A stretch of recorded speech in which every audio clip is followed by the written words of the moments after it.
Hi friends, welcome to Crystal. ഇന്ത്യയും ശ്രീലങ്കയും തമ്മിലുള്ള എ ടീമുകളുടെ ത്രിരാഷ്ട്ര പരമ്പരയിലെ ഇന്നലത്തെ മത്സരത്തിൽ സൂപ്പർ ഓവറിൽ ഇന്ത്യ ശ്രീലങ്കയുമായിട്ട് പരാജയപ്പെടുകയായിരുന്നു. ആ മത്സരത്തിലുടനീളം ആ മത്സരം കഴിഞ്ഞതിന് ശേഷവും ഒരുപാട് തർക്കങ്ങളും വാക്കേറ്റങ്ങളും ഒക്കെ നമ്മൾ കാണുകയും ചെയ്തു. വലിയ വിവാദങ്ങളാണ്. അതുകൊണ്ട് തന്നെ സോഷ്യൽ മീഡിയ ഹാൻഡിലുകളിലും അതുപോലെ മുഖ്യധാരാ മാധ്യമങ്ങളിലുമൊക്കെ ഏറ്റവും കൂടുതൽ ചർച്ച ചെയ്യപ്പെടുന്നത് ഇന്നലത്തെ ഇന്ത്യൻ എ ടീമും ശ്രീലങ്കൻ എ ടീമും തമ്മിലുള്ള ഒരു മത്സരമാണ്. ഏതായാലും ആ മത്സരത്തിന്റെ തുടക്കം തൊട്ട് അവസാനം വരെ മത്സരം കഴിഞ്ഞതിന് ശേഷവും ആ തർക്കങ്ങളും വാക്കേറ്റവും ഒക്കെ നിന്നിരുന്നു എന്നുള്ളതാണ് ഇതിൽ ഏറ്റവും പ്രധാനമായിട്ട് നമ്മൾ നോക്കുന്ന ഒരു കാര്യം എന്ന് പറയുന്നത്. അതിൽ ഇന്നലെ ഉണ്ടായ കുറച്ച് വിവാദങ്ങളെ പറ്റിയുള്ള ഒരു വീഡിയോ ആണിത്. അതിൽ ഓരോന്നായിട്ട് നമ്മൾ പരിശോധിക്കാനായിട്ട് പോവുകയാണ്. ആദ്യത്തെ ഒരു വിവാദം എന്ന് പറയുന്നത് ഡേഞ്ചർ ഏരിയയിലൂടെ റൺ ഓടി എന്നുള്ളതിന് ഇന്ത്യൻ ടീമിന് 10 റൺസ് പെനാൽറ്റി വിധിച്ചു എന്നുള്ളതാണ്. സൂര്യാൻ ഷഡ്ഗയും വിപ്രജ് നിഗവും തമ്മിലുള്ള ഒരു പാർട്ട്ണർഷിപ്പ് 104 റൺസിന്റെ പാർട്ട്ണർഷിപ്പായിരുന്നു. ആ ഒരു മികച്ച പാർട്ട്ണർഷിപ്പിലാണ് ഇന്ത്യ 265 റൺസ് എന്ന് പറയുന്ന ഒരു സ്കോറിലേക്ക് എത്തിയത്. പക്ഷേ ആ ഒരു പാർട്ട്ണർഷിപ്പിന്റെ ഇടയിൽ വിപ്രജ് നിഗം പിച്ചിലൂടെ ഓടി എന്നുള്ളത് കൊണ്ട് തന്നെ 10 റൺസ് പെനാൽറ്റി ആയിട്ട് വിധിക്കാനായിട്ട് അമ്പയർമാർ തീരുമാനിക്കുകയായിരുന്നു. അതുകൊണ്ട് തന്നെ ശ്രീലങ്കൻ ഇന്നിങ്സ് തുടങ്ങിയപ്പോൾ അവർ 10 റൺസിൽ നിന്നാണ് തുടങ്ങിയത് എന്നുള്ളതാണ്. അങ്ങനെ ഒരു 10 റൺസ് പെനാൽറ്റി വിധിക്കാനായിട്ട് സാധിക്കുമോ എന്ന് ചോദിച്ചാൽ ആദ്യം ഒരു വാർണിംഗ് കൊടുക്കും. അതായത് ഡേഞ്ചർ ഏരിയ എന്ന് പറയുന്ന ഏരിയയിലൂടെ ഓടാൻ പാടില്ല എന്ന് പറഞ്ഞ് അമ്പയർമാർ ഒരു വാർണിംഗ് കൊടുക്കും. രണ്ടാമത് വീണ്ടും ഒരു വാർണിംഗ് കൊടുക്കും. വീണ്ടും ഓടുമ്പോഴാണ് അങ്ങനെ പെനാൽറ്റി ആയിട്ട് റൺസ് കൊടുക്കാറുള്ളത്. അങ്ങനെ എന്തിനാണ് ഈ ഡേഞ്ചർ ഏരിയ എന്ന് പറയുന്നത്? ആ പിച്ചിന്റെ നടുക്കുള്ള ഭാഗത്തിനാണ്. അതിലൂടെ ഓടുമ്പോൾ എന്തിനാണ് പെനാൽറ്റി കൊടുക്കുന്നത് അല്ലെങ്കിൽ വാർണിംഗ് കൊടുക്കുന്നത് എന്ന് ചോദിച്ചാൽ, രണ്ടാമത് ബാറ്റ് ചെയ്യുന്ന ടീമിന്റെ ആ ഒരു ബാറ്റിംഗ് സമയമാവുമ്പോഴേക്കും ആദ്യം ബാറ്റ് ചെയ്യുന്ന ടീം ഇതിലൂടെ ഓടുകയാണെങ്കിൽ ഒരുപാട് വെയർ ആൻഡ് ടയർ സംഭവിക്കും, പൊട്ടിപ്പൊളിയാനുള്ള സാധ്യതയുണ്ട്. കാരണം ഈ സ്പൈക്ക് ഇട്ടുകൊണ്ടാണ് ബാറ്റർമാർ ബാറ്റ് ചെയ്യുന്നത്. അപ്പോൾ അതുകൊണ്ട് തന്നെ ആ സ്പൈക്കിന്റെ താഴെയുള്ള ആണിയിൽ നിന്ന് ഒരുപാട് പ്രശ്നങ്ങൾ ഉണ്ടാവുകയും പിച്ച് നന്നായിട്ട് പൊട്ടിപ്പൊളിയുകയും രണ്ടാമത് ബാറ്റ് ചെയ്യുന്ന ടീമിന് അത് വലിയ ഡിസഡ്വാൻറ്റേജ് ഉണ്ടാക്കും എന്നുള്ളത് കൊണ്ടാണ് അങ്ങനെ ഒരു തീരുമാനം സാധാരണയായിട്ട് അമ്പയർമാർ കൈക്കൊള്ളാറുള്ളത്. അതുകൊണ്ട് തന്നെ ആ ഒരു 10 റൺസാണ് ആദ്യത്തെ ഒരു വിവാദം എന്ന് പറയുന്നത്. അത് അമ്പയർമാരുടെ തീരുമാനം ശരിയായിരുന്നു. കാരണം 2 പ്രാവശ്യം ആ ഒരു ഡേഞ്ചർ ഏരിയയിലൂടെ ഓടിയതിന് ശേഷം വാർണിംഗ് കൊടുത്തതിന് ശേഷമാണ് ആ പെനാൽറ്റി വിധിച്ചത് എന്നുള്ളതാണ്. മറുപടി ഇന്ത്യ ബാറ്റ് ചെയ്യുന്ന സമയത്ത് അവരുടെ ഒരു കയ്യിൽ നിന്ന് ഒരു 5 റൺ പെനാൽറ്റി ഇന്ത്യക്ക് ലഭിക്കുകയുണ്ടായി. അത് ബൗളറുടെ ഒരു ബോള് ബീറ്റൺ ആവുകയും കീപ്പർ ഗ്യാദർ ചെയ്യാതെ നേരെ പുറകിൽ വെച്ചിരിക്കുന്ന ഹെൽമെറ്റിൽ കൊള്ളുകയുമായിരുന്നു. ആ പുറകിൽ വെച്ചിരിക്കുന്ന ഹെൽമെറ്റിൽ കൊണ്ടാൽ 5 റൺ പെനാൽറ്റി ലഭിക്കുമെന്നുള്ളത് കൊണ്ട് തന്നെ ഇന്ത്യക്കും അങ്ങനെ ഒരു 5 റൺസ് പെനാൽറ്റി ലഭിക്കുകയും ചെയ്തു. രണ്ടാമത്തെ ഒരു വിവാദം എന്ന് പറയുന്നത് 265 റൺസ് എന്ന് പറയുന്നത് ചേസ് ചെയ്ത് ശ്രീലങ്കയും 265 റൺസാണ് നേടിയത്. അതിന്റെ ഒരു അവസാനത്തെ ബോളിൽ അതൊരു ഡെലിബറേറ്റ് ആയിട്ടുള്ള പാഡിംഗ് ആയിരുന്നു. ഒരു ബോളിൽ 2 റൺസ് വേണ്ട അവസ്ഥയായിരുന്നു.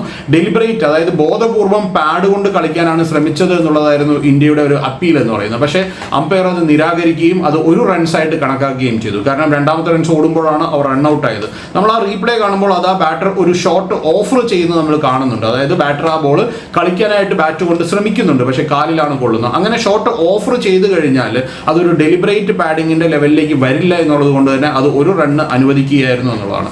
മറ്റൊരു പ്രധാനപ്പെട്ട കാര്യം എന്ന് പറയുന്നത്, ഈ മത്സരം ടൈ ആയ ഉടനെ തന്നെ സൂപ്പർ ഓവർ കളിക്കാനായിട്ട് ശ്രീലങ്കൻ താരങ്ങൾക്ക് താല്പര്യമുണ്ടായിരുന്നില്ല. പക്ഷേ തിലക് വർമ്മയും ഇന്ത്യൻ ടീമുമാണ് സൂപ്പർ ഓവർ കളിക്കാനായിട്ട് നിർബന്ധം പിടിച്ചത്. കാരണം 6 മണി എന്ന് പറയുന്ന ഒരു കട്ട് ഓഫ് ടൈമാണ്. ആ 6 മണി അവിടെ ആ ഒരു സമയത്തായിരുന്നു. അതുകൊണ്ട് തന്നെ വെളിച്ചക്കുറവ് ഉണ്ടായിരുന്നു എന്നുള്ളതുകൊണ്ട് ആ വെളിച്ചക്കുറവുള്ളപ്പോൾ ബാറ്റ് ചെയ്യാനായിട്ട് ബുദ്ധിമുട്ടായിരിക്കും എന്നുള്ളത് കൊണ്ട് തന്നെ സൂപ്പർ ഓവർ നടത്തണമോ വേണ്ടയോ എന്നുള്ള ഡിസ്കഷൻ ആയിരുന്നു. പക്ഷേ തിലക് വർമ്മയ്ക്ക് അദ്ദേഹത്തിന്റെ ടീമിലുള്ള കോൺഫിഡൻസ് കാരണമായിരിക്കണം സൂപ്പർ ഓവർ കളിക്കാനായിട്ട് നിർബന്ധം പിടിക്കുകയും ആ സൂപ്പർ ഓവർ കളിക്കുകയും ചെയ്തത്.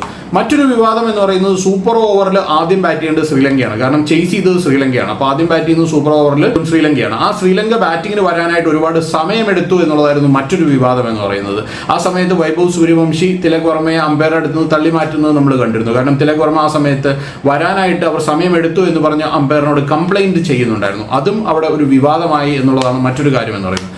ഏറ്റവും പ്രധാനപ്പെട്ട ഒരു വിവാദം എന്ന് പറയുന്നത് സൂപ്പർ ഓവറിൽ അർഷദ് ഖാൻ എറിഞ്ഞ ഒരു ബോള് വേസ്റ്റിന് മുകളിലായിരുന്നു. അതുകൊണ്ട് തന്നെ നോ ബോൾ വിളിച്ചു എന്നുള്ളതായിരുന്നു ഒരു വിവാദം എന്ന് പറയുന്നത്. അത് നോ ബോൾ അല്ല എന്ന് ഇന്ത്യൻ താരങ്ങൾ പറഞ്ഞപ്പോൾ അത് നോ ബോൾ ആണ് എന്നുള്ള രീതിയിൽ അമ്പയർ അത് തേർഡ് അമ്പയർക്ക് കൊടുക്കുകയും തേർഡ് അമ്പയർ അത് വേസ്റ്റിന് മുകളിലാണ് എന്ന് കണ്ടെത്തിക്കൊണ്ട് അത് നോ ബോൾ വിധിക്കുകയും ചെയ്തു. അതിന്റെ ഒരു നിയമവശം എന്ന് പറയുന്നത് കൃത്യമായിട്ട് പറയുകയാണെങ്കിൽ ആ ഒരു ബോൾ ഹിറ്റ് ചെയ്ത ബാറ്റർ എയറിലേക്ക് അടിക്കുകയും ഒരു ഫീൽഡർ അത് ക്യാച്ച് എടുക്കുകയും ചെയ്തിരുന്നു.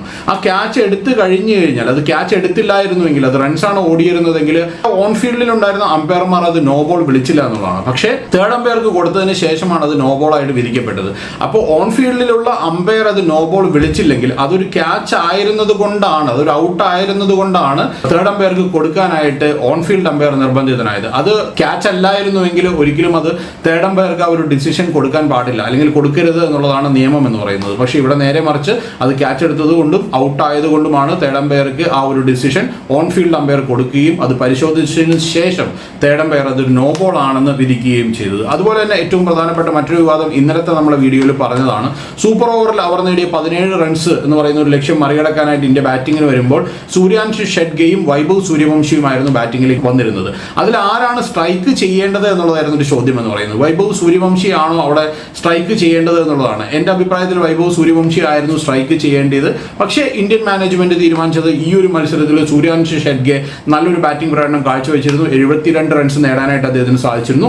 നമ്മൾ സൂര്യവംശിയുടെ ഒരു പെർഫോമൻസ് നോക്കിക്കഴിഞ്ഞാൽ ഈ ഒരു ശ്രീലങ്കൻ ടൂറിൽ അദ്ദേഹത്തിന് വലിയ പ്രകടനങ്ങൾ കാഴ്ചവെക്കാനായിട്ട് സാധിച്ചില്ല. ഒരു മത്സരത്തിൽ 40-ൽ കൂടുതൽ റൺസൊക്കെ നേടുന്ന നമ്മൾ കാണുകയും ചെയ്തതാണ്.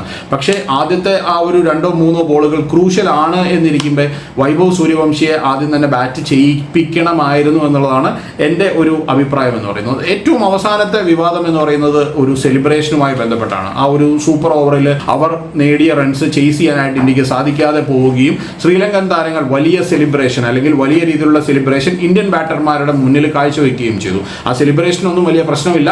പക്ഷെ ആ സെലിബ്രേഷന്റെ ഇടയിൽ ഉപയോഗിച്ച ചില വാക്കുകളാണ് ഇന്ത്യൻ താരങ്ങളെ പ്രകോപിപ്പിച്ചത്. ആദ്യം സൂര്യാൻഷ് ഷെഡ്ഗെയുമായിട്ടായിരുന്നു ഒരു വാക്ക് തർക്കം ഉണ്ടായതെങ്കിലും പിന്നീട് വൈഭവ് സൂര്യവംശി അതിലേക്ക് ഇടപെടുകയും വൈഭവ് സൂര്യവംശി ശ്രീലങ്കൻ താരത്തിനെ പിടിച്ച് തള്ളുകയും ചെയ്തു നമ്മൾ കണ്ടു. വായ കൊണ്ട് നമുക്ക് എന്ത് വേണമെങ്കിൽ പറയാം. അതിനാണ് സ്ലെഡ്ജിങ് എന്ന് പറയുന്നത്. ക്രിക്കറ്റിൽ പലപ്പോഴും സ്ലെഡ്ജിങ് അതിരുവിടുന്നതൊക്കെ നമ്മൾ കാണാറുണ്ട്. അപ്പോൾ അമ്പയർമാർ ഇടപെടുകയും ചെയ്യാറുണ്ട്. പക്ഷേ ഒരിക്കലും മറ്റൊരു താരത്തിന്റെ ശരീരത്തിൽ നമുക്ക് ടച്ച് ചെയ്യാനുള്ള അവകാശമില്ല. അങ്ങനെ ഒരു ഉന്തുക അല്ലെങ്കിൽ തള്ളുക എന്നൊക്കെ പറഞ്ഞാൽ അത് വലിയ കുറ്റമായിട്ടാണ് കണക്കാക്കപ്പെടുന്നത്. അതുകൊണ്ട് തന്നെ വൈഭവ് സൂര്യവംശിക്ക് ഒരു ഡീമെറിറ്റ് പോയിന്റും അല്ലെങ്കിൽ മാച്ചിൽ നിന്ന് വിലക്കുമൊക്കെ ഉണ്ടാവാനുള്ള സാധ്യതയാണ് ഞാൻ കാണുന്നത്. അത് അവിടെയുള്ള മാച്ച് റെഫറിക്കാണ് അതിന്റെ അധികാരം എന്ന് പറയുന്നത്. അദ്ദേഹം തീരുമാനിച്ച് പിന്നീടായിരിക്കും ഒരു ഡിസിഷൻ ഉണ്ടാവുക എന്നുള്ളതാണ്. ഏതായാലും വൈഭവ് സൂര്യവംശിയുടെ ആ ഒരു പെരുമാറ്റം വലിയ ചർച്ചകൾക്ക് വഴിവെച്ചിരിക്കുകയാണ്. കാരണം അദ്ദേഹം ഒരു യങ്സ്റ്ററാണ്, 15 വയസ്സ് മാത്രമാണ്, അത്രത്തോളം ഒരു മെച്യൂർഡ് ആയിട്ടില്ല എന്ന് വേണമെങ്കിൽ നമുക്ക് പറയാം. പക്ഷേ അപ്പോഴും ലോകോത്തര താരങ്ങളായിട്ടുള്ള പല ജെന്റിൽമാൻമാരായിട്ടുള്ള താരങ്ങളെയും നമുക്കറിയാം. സച്ചിൻ ടെണ്ടുൽക്കറിനെയും രാഹുൽ ദ്രാവിഡിനെയൊക്കെ പോലെയുള്ള മികച്ച താരങ്ങൾ ഇന്ത്യക്ക് വേണ്ടി പെർഫോം ചെയ്തിട്ടുള്ളത് നമ്മൾ കണ്ടിട്ടുള്ളതാണ്. അപ്പോൾ സച്ചിൻ ടെണ്ടുൽക്കറിന്റെയും അതുപോലെ തന്നെ രാഹുൽ ദ്രാവിഡിന്റെയൊക്കെ ആ ഒരു പെരുമാറ്റത്തിൽ നിന്ന് കുറച്ച് കാര്യങ്ങളൊക്കെ വൈഭവ് സൂര്യവംശി പഠിക്കേണ്ടിയിരിക്കുന്നു എന്നുള്ളതാണ്. കാരണം ചെറിയ കുട്ടിയാണെങ്കിൽ പോലും ഇങ്ങനെയുള്ള ഒരു സിറ്റുവേഷനിൽ പ്രൊവോക്ഡ് ആവാതെ നല്ല രീതിയിൽ ബിഹേവ് ചെയ്യാൻ അദ്ദേഹം പഠിക്കേണ്ടിയിരിക്കുന്നു. അല്ലെങ്കിൽ ഉറപ്പായിട്ടും എതിർ ടീമുകൾ ഇനി ഏറ്റവും കൂടുതൽ പ്രയോഗിക്കാൻ പോകുന്നത് ബൗൺസറുകളോ യോർക്കറുകളോ അല്ല, ഇതുപോലെയുള്ള സ്ലെഡ്ജിങ് ആയിരിക്കും എന്നുള്ള കാര്യത്തിൽ യാതൊരു സംശയവുമില്ല. നല്ല രീതിയിലുള്ള ഒരു കാംനെസ് അല്ലെങ്കിൽ ഒരു പേഷ്യൻസ് തന്റെ ക്യാരക്ടറിലേക്ക് അദ്ദേഹം കൊണ്ടുവരേണ്ടതായിട്ടിരിക്കുന്നു. ഇത് ആദ്യമായിട്ടല്ല വൈഭവ് സൂര്യവംശി ഇങ്ങനെ പെരുമാറുന്നത്. ഇതിനു മുമ്പ് പാകിസ്ഥാനുമായിട്ട് അണ്ടർ-19 ലോകകപ്പിൽ ഇതുപോലെ തന്നെ ഒരു ഇൻസിഡന്റ് ഉണ്ടാവുകയും ചെയ്തതാണ്. വളരെ മോശമായിട്ടുള്ള ഒരു പെരുമാറ്റമായിരുന്നു അന്നും വൈഭവ് സൂര്യവംശിയുടെ ഭാഗത്ത് നിന്ന് വന്നത്. ഇന്നും അതുപോലെ തന്നെ പിടിച്ചു തള്ളുക എന്ന് പറയുന്നത് ക്രിക്കറ്റിൽ ഒരിക്കലും നമുക്ക് ആക്സെപ്റ്റ് ചെയ്യാൻ പറ്റില്ലാത്ത ഒരു തെറ്റായിട്ടാണ് ക്രിക്കറ്റിലെ നിയമങ്ങളിൽ പറയുന്നത് എന്നുള്ളതാണ്. അതുകൊണ്ടാണ് ഞാൻ പറഞ്ഞത് സച്ചിൻ ടെണ്ടുൽക്കറിനെയൊക്കെ പോലെയുള്ള താരങ്ങളിൽ നിന്ന് ഒരുപാട് കാര്യങ്ങൾ ഈ ബിഹേവിയർ എങ്ങനെയായിരിക്കണം എന്നതിൽ നിന്ന് വൈഭവ് സൂര്യവംശി പഠിക്കാനുണ്ട് എന്നുള്ളത്. ഏതായാലും വളരെ ചെറിയ ഒരു പയ്യനാണ്, 15 വയസ്സ് മാത്രമാണ് അദ്ദേഹത്തിന്റെ പ്രായം എന്ന് പറയുന്നത്. നമുക്ക് മനസ്സിലാക്കാവുന്നതേ ഉള്ളൂ. അതിൽ നിന്നെല്ലാം പാഠം ഉൾക്കൊണ്ട് വളരെ ശക്തമായിട്ട് അദ്ദേഹം തിരിച്ചു വരും എന്ന് തന്നെയാണ് നമ്മുടെ പ്രതീക്ഷ എന്ന് പറയുന്നത്. മറ്റു വീഡിയോ ആയിട്ട് വീണ്ടും കാണാം. ബൈ.